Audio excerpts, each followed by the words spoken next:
Hello दोस्तों, मेरा नाम ब्रजेश है और मैं आप लोगों को पढ़ा रहा था इलेक्ट्रोस्टैटिक्स। तो मैं आप लोगों को यहाँ तक पढ़ाया था कि सुपरपोजिशन प्रिंसिपल ऑफ चार्जेस और कुलॉम्स लॉ क्या होता है। तो उसे उसका एप्लीकेशन और बड़े स्केल पे देखते हैं हम लोग, है ना। तो यदि मैं सुपरपोजिशन प्रिंसिपल फिर से मैं आपको याद दिलाऊं कि सुपरपोजिशन प्रिंसिपल क्या होता है, तो मैं कहा था कि सुपरपोजिशन प्रिंसिपल लीनियर सिस्टम के लिए अप्लीकेबल होता है, नॉन लीनियर के लिए नहीं होता है।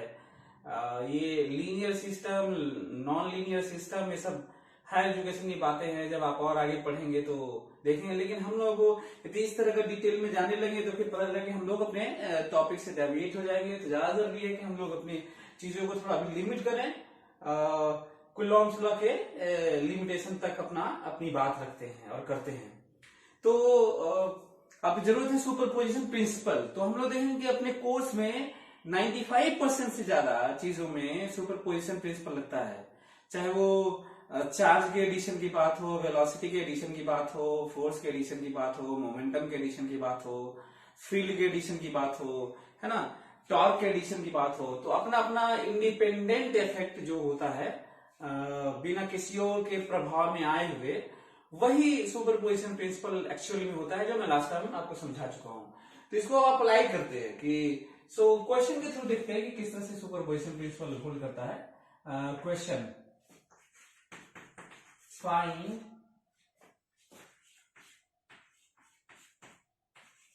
Electrostatic force on each charge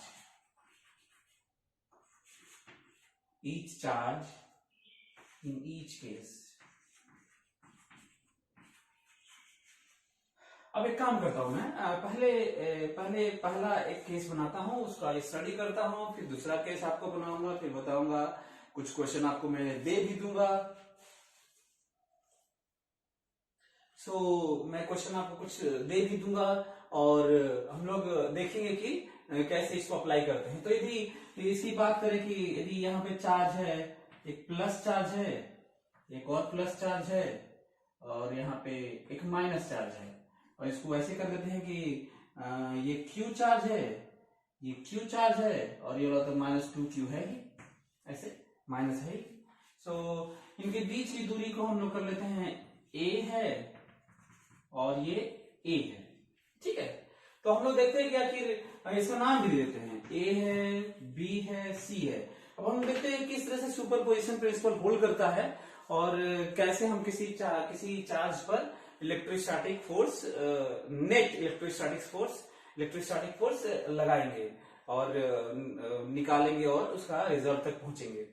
तो जरूरत अब ये है कि मैं आपको स्टेप याद दिला देता हूं, है ना। पहली बात होती है साइंस में सिस्टम एंड सराउंडिंग। बहुत बड़ा ये कंफ्यूजन है बच्चों में, वो किसी एक क्वेश्चन को दूसरे से रिलेट करके वैसे ही सोचते हैं कि वैसे ही हो जाएगा, तो वो हो जाएगा, तो ये हो जाएगा, और यहीं पे गलतियां शुरू होती हैं। System and surrounding. तो सिस्टम मतलब part of universe which is under observation, मतलब जिस चीज का हम स्टडी करना चाहते हैं उसी पे पूरा फोकस करते हैं, उस पे फोर्स लगाते हैं, उसकी काइनेटिक एनर्जी, उसका मोमेंटम, एंगुलर मोमेंटम, एवरीथिंग उसका स्टडी करने की कोशिश करते हैं हम। और इसको जो प्रभावित करती हैं, जो प्रभाव डालती हैं, जो इफेक्ट डालती हैं, वो सराउंडिंग से आती हैं। गिव एंड टेक, कुछ चीजें मिलती हैं, कुछ चीजें उसमें से निकल जाती हैं, सराउंडिंग में चली जाती हैं। तो ये समझने की जरूरत है। तो अच्छा, ये बात जो मैं बता रहा हूं सिस्टम एंड सराउंडिंग, ये पूरी लाइफ की फिलॉसफी है। मतलब किसी भी चीज में जब आप बुक पढ़ रहे हो तो आपके लिए वो सिस्टम है, वैसे आप पढ़ते हैं, फोकस होकर पढ़ते हैं। ये जो भी इसको फॉलो किया होगा वो डिस्कवरी किया होगा, इन्वेंशन किया होगा, चीजों में सक्सेसफुल हुआ होगा। तो जिसको हम पूरा फोकस करके, जिसको हम लोग कुछ करना चाहते हैं, स्टडी करना चाहते हैं, उसमें कुछ निकालना चाहते हैं, है ना, जानना चाहते हैं, देखना चाहते हैं, तो उसे हम सिस्टम कहते हैं। और बाकी सारी चीजों को, उसके अलावा जो दुनिया की, ब्रह्मांड की चीजें हैं, उसे हम सराउंडिंग कहते हैं। जैसे हम बात करें कि अर्थ का स्टडी करना है, पूरे एज अ होल अर्थ, पृथ्वी का स्टडी करना है, तो हम पृथ्वी का स्टडी करेंगे। सो पृथ्वी का मास क्या है, मतलब सिस्टम का मास क्या है, तो पृथ्वी का मास होगा। इसकी काइनेटिक एनर्जी क्या है, तो इसकी काइनेटिक एनर्जी होगी। लेकिन इस पे फोर्स कितना लग रहा है, तो इस पे जो फोर्स लग रहे होंगे, जैसे सन लगा रहा होगा मेनली, थोड़ा बहुत मून लगा रहा होगा, इस तरह की बातें होती हैं। तो केवल अर्थ सिस्टम है, sun, moon, other planets, other stars, galaxies, remaining part of the universe is surrounding. तो इस बात को ध्यान में रखते हुए मैं आपको स्टेप बताता हूं कि किसी क्वेश्चन को हम लोग पहला स्टेप ये है कि क्या पूछा गया है, उसके लिए हमें कैसे सोचना होगा। तो डिसाइड करते हैं, तो ई चार्ज कह दिए हैं, तो मैं पहले डिसाइड कर लेता हूं कि फोर्स ए पर हमें फोर्स बताना है, फोर्स ऑन ए। इसको लिख भी सकते हैं कि फोर्स ऑन ए,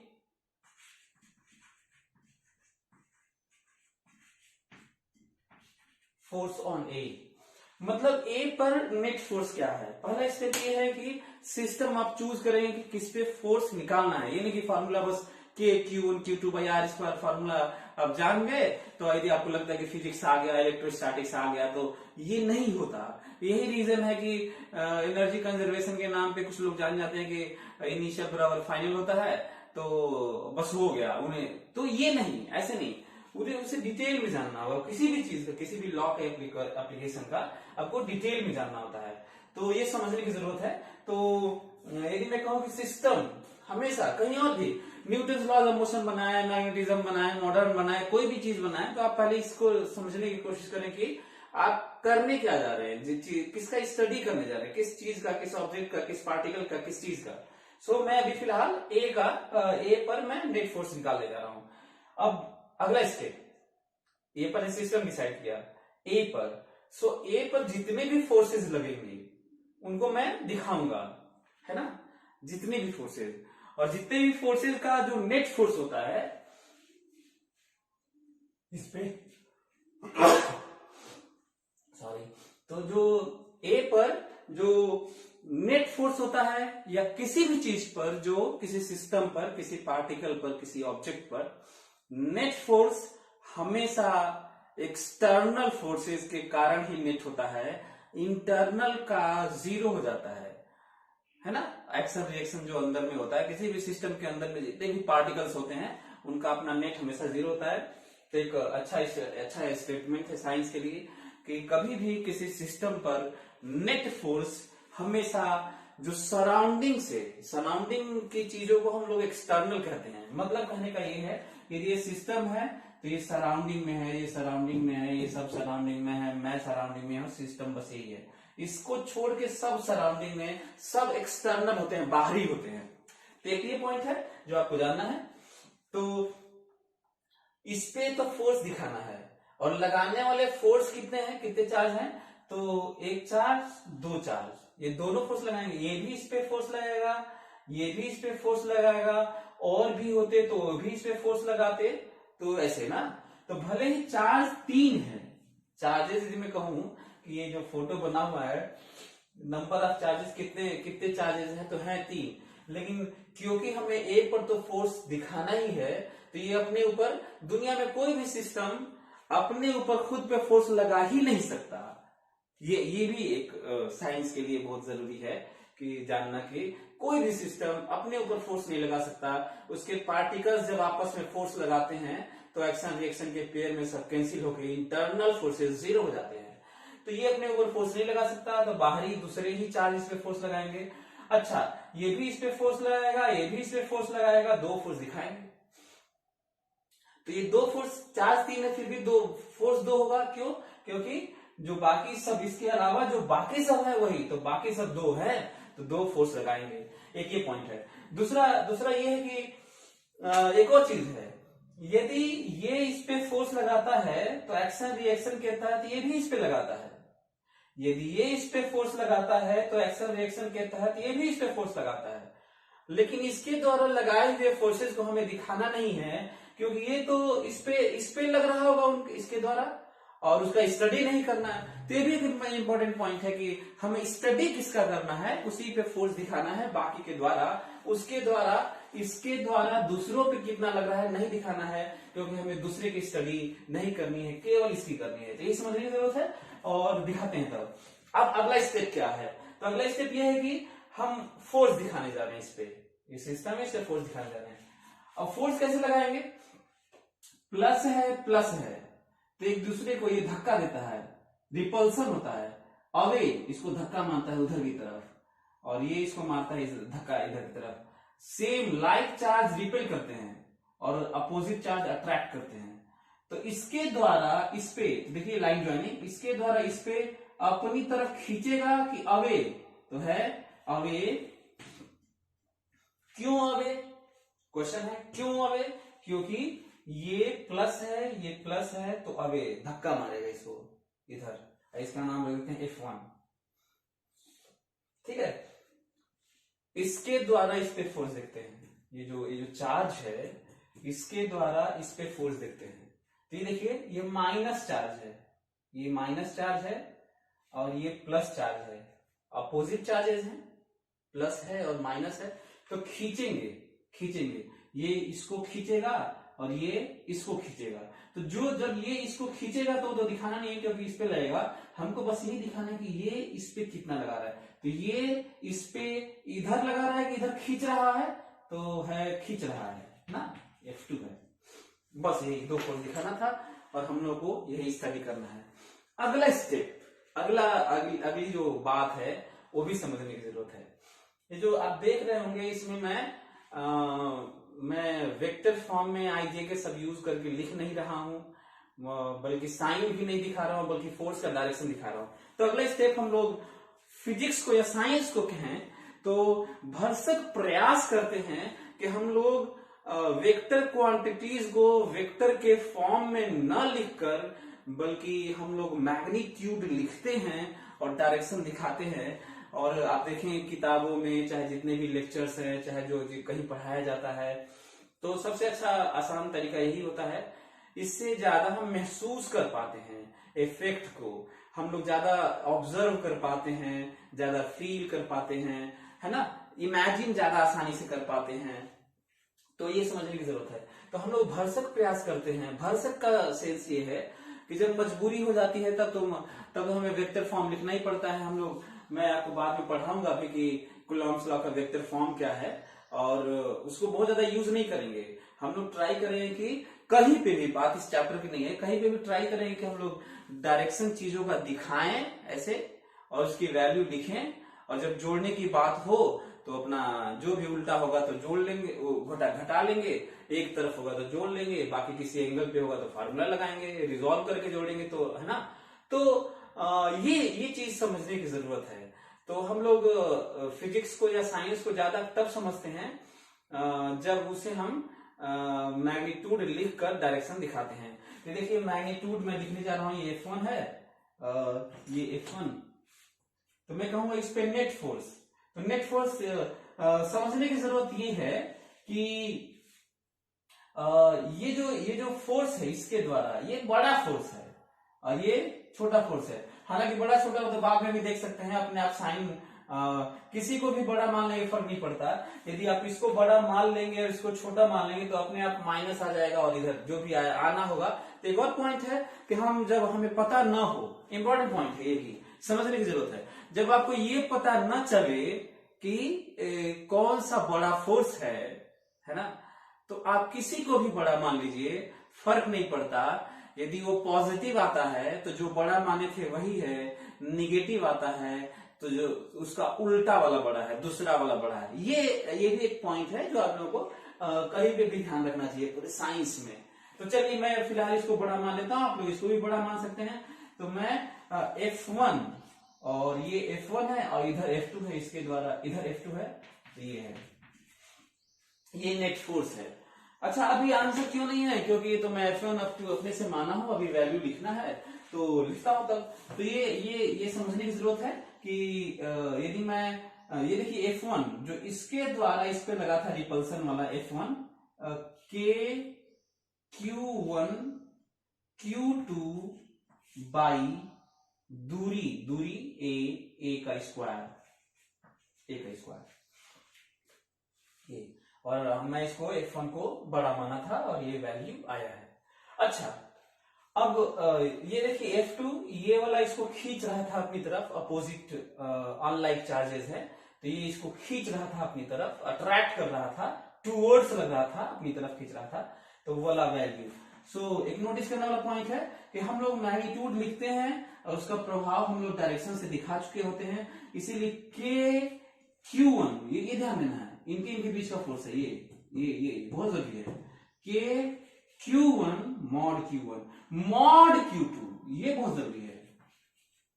मतलब हमें मॉड लिखना है, मतलब प्लस है तो ठीक है, प्लस है, माइनस है तो भी प्लस लिखना है। यही मैं समझाने की कोशिश कर रहा था कि हमें साइन के कारण हमें डायरेक्शन दिखा लेना है, उसको महसूस करना है, और फिर उसके बाद फोर्सेस को मैग्नीट्यूड के फॉर्म में, तो साइन के साथ नहीं लिखना है, हमें मैग्नीट्यूड के फॉर्म में लिखना है। तो और बाकी साइन यहाँ पे अपने आप आ चुका है, माइनस, वही वाला माइनस आया हुआ है यहाँ पर, ये समझने की जरूरत है। अच्छा, बीच डिस्टेंस का स्क्वायर, इनके बीच की दूरी है ए 2a स्क्वायर। तो यदि इसको सॉल्व किया जाएगा तो आपको मिलेगा, इसको सॉल्व करके देख लीजिए, आपको मिलेगा वैल्यू मिलेगी के Q square by 2a square. तो मैं आपको बताने की कोशिश किया कि किस तरीके से फोर्सेस, इलेक्ट्रोस्टैटिक फोर्सेस लगते हैं, और ये रिजल्ट है। और रही बात कि इसको हम लोग बड़ा माने थे, तो इसका आंसर है कि ए पर लेफ्ट की तरफ, इसको इसी को बड़ा माने थे, लेफ्ट की तरफ। अच्छा, कोई इसको बड़ा मान लेता और इसमें से इसको घटा लेता तो इतना ही आता, पर नेगेटिव आता, और नेगेटिव का मतलब है, आप इसको बड़ा माने हुए थे, करते कि इधर नेट फोर्स होगा, जैसे से नेगेटिव हो गया, तो नेगेटिव का मतलब है कि जो वैल्यू आया है उसे उल्टा कर लीजिए, इधर करना होगा, है ना। तो अपने आप चीजें सही आती हैं, ये भी समझने की जरूरत है। तो कहीं पे भी इसको अप्लाई कर सकते हैं, आप किसी भी चीज को बड़ा मान सकते हैं, कहीं भी मान सकते हैं, भले ही वो किसी भी फॉर्म में हो, और चीजें अपने साइन के साथ चली आती हैं। यदि पॉजिटिव आती हैं तो जो बड़ा माने होंगे वही सही है, और जो यदि निगेटिव आ गई तो जो बड़ा माने थे उसका उल्टा आपको बताना होगा कि उधर की तरफ फोर्स लग रहा है। तो एक बड़ा पॉइंट निकल के आया है इसमें कि हमें ये घबराने की जरूरत नहीं है, कैलकुलेट करने की जरूरत नहीं है कि किसके द्वारा फोर्स बड़ा है कि छोटा है, आप किसी को भी बड़ा मान सकते हैं। एक ये पॉइंट है। दूसरा, बी पर कोई कहता है कि बी पर फोर्स बताइए, मैं बी पर फोर्स बताता हूं। फोर्स एफ बी है ना, तो एक बी पे फोर्स है, यदि देखा जाए तो बी पर है ना, यहाँ पे इस पे बताना है। काम करते हैं, जब हम बी पर सोचेंगे, याद है ना कि सब बी सिस्टम मान लिया गया है, ए सिस्टम नहीं है, ए अब बाहरी हो गया, बी सिस्टम मान लिया गया है। तो बी पर जितने भी फोर्स लगेंगे उनको हम पहले दिखाएंगे और उनका रिजल्टेंट लेंगे, है ना। तो बी सिस्टम है, कितने इस पे फोर्स लगाएंगे बी पर, तो जितने चार्ज होंगे सब लगाएंगे, ये भी लगाएगा, ये भी लगाएगा, और भी होते तो भी लगाते, और भी होते तो भी लगाते, और भी होते, इसे ही सुपरपोजिशन, सब इंडिपेंडेंटली जो फोर्स लगाते हैं बिना किसी और के होने न होने के प्रभाव से, तो उसे ही हम लोग सुपरपोजिशन प्रिंसिपल भी कहते हैं। तो इस पे निकालते हैं ना, तो इसको मैं इसको मिटा भी देता हूं यदि निकालना होगा तो, और ऐसे किया जाए ताकि आपको ज्यादा आसानी से दिखे। चलिए, सिस्टम बी है, बी सिस्टम है, बी पर नेट फोर्स निकालना है, उस पर अब हमें दो फोर्स दिखाना होगा। काउंट किया हूं कि ये भी लगाएगा और ये भी लगाएगा, दो फोर्स लगेगा। तो अब अगला स्टेप है कि किधर लगेगा, तो पहले दिखा लेते हैं, F3 F4 मान लेते हैं, इसके द्वारा इस पे F3 मान लेते हैं ना। तो इसके द्वारा इस पे फोर्स की वैल्यू है, अच्छा पहले डायरेक्शन दिखा लेते हैं, ये प्लस है, ये प्लस है, तो अपनी तरफ खींचेगा कि रिपेल करेगा, अवे। तो प्लस प्लस रिपल्सन होता है ना, प्लस प्लस लाइक चार्जेस, तो अवे लगेगा, धक्का मारेगा, ये इसको धक्का मारेगा उधर, ये इसको धक्का मारेगा, तो ये इसको धक्का मारेगा, और इसका नाम रख देते हैं F3। ये इस पे फोर्स लगाया। अच्छा, ये भी इस पे लगा रहा था, लेकिन हमें दिखाना नहीं क्योंकि हमको स्टडीज का करना नहीं है। हम लोग कर भी चुके हैं, वैसे लगाए भी थे, याद होगा आपको शायद। तो हमें इसमें पूरा फोकस करना है कि बी पर कितना लग रहा है। तो इसके द्वारा बी पर लगाया हूं, इसके द्वारा भी बी पे ही दिखाऊंगा मैं, ये समझना है। तो इसके द्वारा जब बी पर दिखाएंगे तो कहेंगे कि भाई ये पहले डायरेक्शन दिखा लेते हैं। तो ये माइनस है और ये प्लस है, ये तो ये इसको खींचेगा कि अवे, अवे इसे कहते हैं, देखिए इसे कहते हैं अवे, धक्का लगना। इसको देखिए आप यहां से खड़ा होगा, इसे कहते हैं अवे, ऐसे कहते हैं खींचना। तो बताइए प्लस माइनस, ये जो प्लस माइनस है ये आपस में खींचेंगे, अट्रैक्शन होगा कि अवे? तो ये आंसर है खींचेगा, ये इसको खींचेगा F4। तो अब देखिए ये इसको धक्का मारेगा तो उधर ही लगेगा, और ये इसको खींचेगा तो भी उधर ही लगेगा। देखिए फोर्सेस एक ही तरफ लग रहे हैं, इंपॉर्टेंट पॉइंट, फोर्सेस एक ही तरफ लग रहे हैं। इसका मतलब फोर्स की वैल्यू है F3 plus F4। Magnitude form में पढ़ते हैं, ट्राई करते हैं कि हम लोग मैग्नीट्यूड के फॉर्म में फिजिक्स को, साइंस को पढ़ें, भरसक प्रयास करते हैं। जब मजबूरियां होती हैं तो हम लोग फिर वेक्टर फॉर्म का सहारा लेते हैं। जहां पे हम कम इमेजिन कर पाते हैं, कम महसूस कर पाते हैं, तो हम लोग फिर वेक्टर का सहारा लेते हैं। एग्जाम्पल ले लूंगा तो आपको ज्यादा समझ में आएगा। जब 3D चीजें होती हैं, चाहे बहुत सारे अरेंजमेंट होते हैं 3D स्पेस में, चाहे 2D में ही इतना ज्यादा कॉम्प्लेक्स अरेंजमेंट होता है कि हम लोग रिजॉल्व करना, थोड़ा ये सब करना बड़ा मुश्किल होने लगता है। तो हम लोग मैथमेटिकल अप्रोच हम लोग लगाते हैं और वेक्टर फॉर्म में लिख के सबको ऐड करते हैं।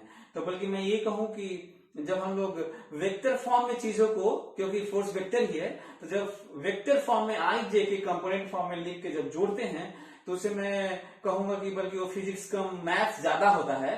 और हम लोग ये नहीं चाहते, क्योंकि फिजिक्स में तो पहला स्टेप यही आता है कि हम महसूस करें कि फेनोमेना क्या हो रहा है, लॉज कौन से लगेंगे, क्या हो रहा है, और आसान नहीं होता है। तो इसलिए बहुत जरूरी है कि हमें उस चीज को समझना होगा। सो ये F3 तो समझने वाली बात है। ये F3 कौन सा फोर्स था? इसके द्वारा इस पे लगा हुआ फोर्स था जो इधर था। देखिए K Q1 Q2 by distance का square, K Q1 Q2 by distance का स्क्वायर। Q1 Q2 बोल रहा हूं, पर Q है तो लिख रहा हूं वो जो है। अच्छा, प्लस ये देखिए इस पे, इसके द्वारा जो इस पे फोर्स इधर लग रहा था F4, उसकी वैल्यू है K Q1 Q2।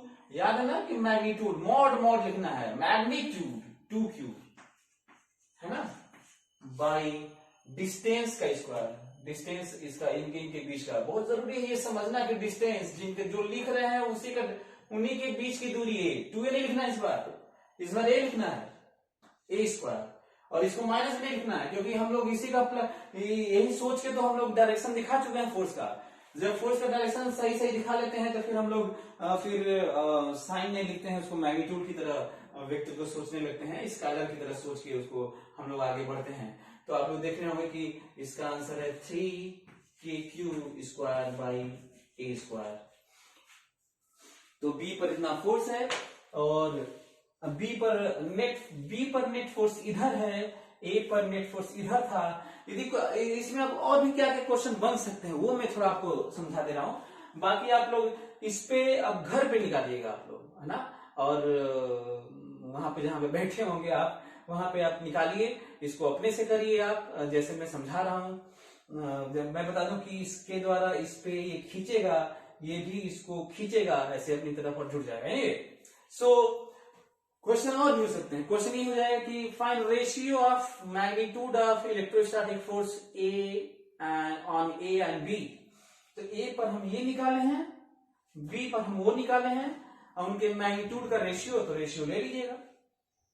ए पर और बी पर रेशियो लेना है, और ए पर फोर्स डिवाइडेड बाय बी पर फोर्स, आंसर आएगा 1:6। आप कर सकते हैं। सो ये भी एक क्वेश्चन बनता है कि ए और बी पर जो इलेक्ट्रोस्टैटिक फोर्सेस लग रहे हैं उनके मैग्नीट्यूड का रेशियो क्या है ना। ये भी बात हो सकती है कि सिस्टम इस पे कितना फोर्स लग रहा है, इस पे कितना फोर्स लग रहा है, इस पे कितना फोर्स लग रहा है, और भी क्वेश्चन पॉसिबिलिटी होती है। ये होता है कि यदि हम तीनों को छोड़ दें तो भाग जाएंगे, पास आएंगे, पता नहीं क्या होगा, उनकी काइनेटिक एनर्जी बताइए, कितनी दूरी हो जाएगी, कौन पहले लड़ेगा, ये पास में आएगा कि दूर जाएगा। तो आपको पता है ना कि ये दूर जाने वाला है, ये दूर जाने वाला है, ये इधर जाने वाला है। तो ये छोड़ने के बाद ये दोनों आके लड़ने वाले हैं ये दोनों, और ये दूर जाने वाला है। लेकिन इंटरेस्टिंग पॉइंट बीच में कितना कितना कठिन स्थिति आ रही है, समझने की जरूरत है। ये जो आप हो सकता है कि ध्यान न दें और बहुत कॉम्प्लेक्स सिचुएशन होने वाला है कि क्या होगा। तो जैसे ही ये बहुत करीब होने वाले होंगे और ये दूर गया होगा, तब तक ये न्यूट्रलाइज होके माइनस हो जाएगा चार्ज ये, और फिर से इसको खींचने लगेगा और ये भी आके इसमें लड़ जाएगा। तो ये बहुत ही कॉम्प्लेक्स सिचुएशन होने जा रहा है। यदि मैं आपसे कहूं आपसे कि बताइए ये इनके बीच में मैक्सिमम डिस्टेंस कितना होगा, तो काफी कठिन क्वेश्चन हो गया जो बाद में हम लोग देखेंगे। तो समझने वाली बात है, फिर से आपको याद दिलाता हूं कि इस पूरे अरेंजमेंट को छोड़ा जाएगा तो क्या होगा। तो इस पूरे अरेंजमेंट को छोड़ने के बाद ये होने वाला है, ये इधर भागने वाला है। जैसा कि हम लोग फोर्स देखे थे, ये भागता रहेगा, ये इधर भाग रहा होगा, ये इधर भाग रहा होगा, ये आके लड़ जाएंगे। लड़ते ही, कंडक्टिंग है तो लड़ते ही वहां पे इन इलास्टिक कोलिजन हुआ, तो लड़ते ही टोटल नेट चार्ज -q हो जाएगा, -2q, q का -q हो जाएगा। और जब -q हो जाएगा, ये कहीं पहुंचा होगा इधर की तरफ, और वो -q वाला इस q को फिर खींचने लग रहा होगा ऐसे किसी मोमेंट पे ही, हालांकि बीच में ही कहीं खींचने लगा होगा, पता नहीं क्या पॉसिबिलिटीज है। ये बस मैं ऐसे ही डिस्कस कर रहा हूँ कि कितने खतरनाक क्वेश्चन बन सकते हैं। तो इसी तरह की बात हम लोग अगले क्वेश्चन के लिए यदि मैं पार्ट बनाऊं तो ऐसे किया जा सकता है कि दूसरा पार्ट यदि लेते हैं इसमें,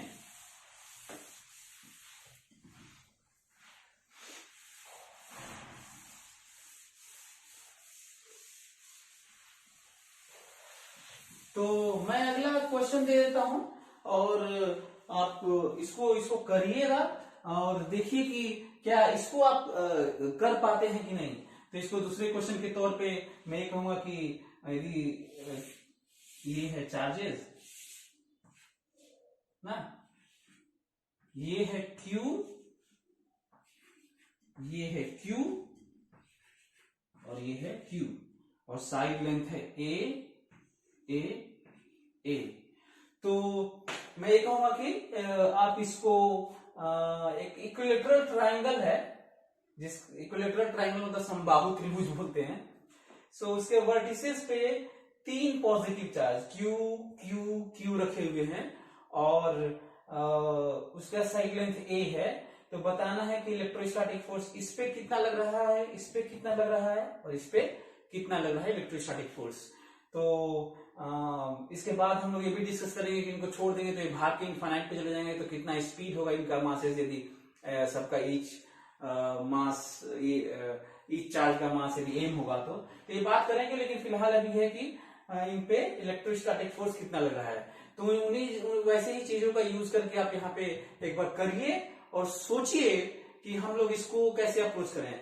तो मेरा सेंस ये है, बस आपको समझाने की जरूरत है, आपको समझने की जरूरत है, हमें समझाने की जरूरत है कि अपने क्रिएटिव माइंड को और एक्टिवेट करिए और क्रिएटिव बनाइए, रीवायरिंग ऑफ ब्रेन करिए, इस पे सोचिए कि ठीक है हम फोर्स निकालिए, केवल इसको पकड़ लें, इसको छोड़ दें तो क्या होगा, इसको पकड़ लें, इन दोनों को छोड़ दें तो क्या होगा, तीनों को छोड़ दें तो क्या होगा, है ना। फिलहाल ये तो बाद की बात है कि छोड़ेंगे और ये सब कहाँ जाएंगे, क्या होगा, कहाँ मिलेंगे, है ना। तो ये और बात है, लेकिन फिलहाल इलेक्ट्रोस्टैटिक फोर्स पाने की जरूरत है। तो आप इलेक्ट्रोस्टैटिक फोर्स पाइएगा, ट्राई करिए। फिर अगले क्लास में मैं आपको समझाऊंगा कि इस पे हम लोग कैसे सोचें डिटेल में, और इलेक्ट्रोस्टैटिक फोर्स इस पे कितना लग रहा है। सो मिलते हैं अगले वीडियो में, अगले क्लास में। Thank you so much.